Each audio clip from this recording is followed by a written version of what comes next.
Hi, I'm Jay. I'm one of the tour guides here at the Australian Age of Dinosaurs Museum. I have a background in paleontology and I kind of got into that to talk mostly about megafauna. I'm really interested in Pleistocene, Pliocene, Miocene age marsupials here in Australia, and I'm here to talk about one today. This is a stenurus.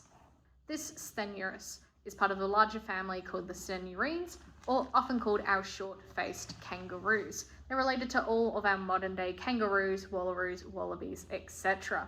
This guy's really cool. We have his partial lower jaw at the front there, then half of his front lip, including the scapula, and all the way down the front corner is a claw. We have some of his backbones, or his vertebrae, some ribs, a partial tibia at the back here, and one of the tail vertebrae, one of the other tail bones. These guys got really, really big for some reason, much larger than even our red kangaroos today. So big, in fact, that it's theorized that some species couldn't actually hop. All kangaroos have a large tendon that runs down the back of their leg to their ankle, and after a certain point, the force exerted on that would snap the tendon. So it's theorized that these guys got too big to hop and had to walk around instead. Anyways, something really cool is we can identify what species this is by just the lower jaw alone.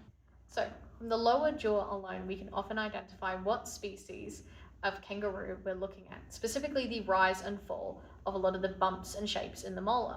From the premolar and the back of molars alone, we can make out that this is most likely Stenurus tyndalli, known primarily from the Lake Callabonna region. The jaw's been a little bit warped over time from the environment around Lake Callabonna, especially the salt, hence why it looks like that, but the jaw is really square. It may look really warped over here, but I promise you, it only ends about there. It's much more like a human jaw being very, very squared off than a regular kangaroo jaw. A red kangaroo jaw would be from about the top there, go out a bit further, whilst this one would end somewhere around here, with the incisor poking straight up. Really cool thing about this is something called microwear, and if I flip it onto something called accusal view, where we look down at the teeth, we can see how the wear, so how the kangaroo has been eating and how that has worn down its teeth. There's a thing called microwear, where under very specific conditions, under a microscope, you can see tiny little wear patterns. And then from there, we can calculate what plants would have caused that wear, so what it was eating and what the environment may have looked like at the time. That's a really good indication, especially from the 50,000-year-old mark, about how these guys went extinct. There's a lot of ongoing debate about it. Humans arrived in Australia around 65,000 years ago. These guys went extinct about 45,000 years ago. So changes in the environment and people could have both played a factor in their eventual extinction. And from looking at the microwear on these guys' teeth, we're able to see if it was their major environmental changes, was their food disappearing, and with them, eventually, their species.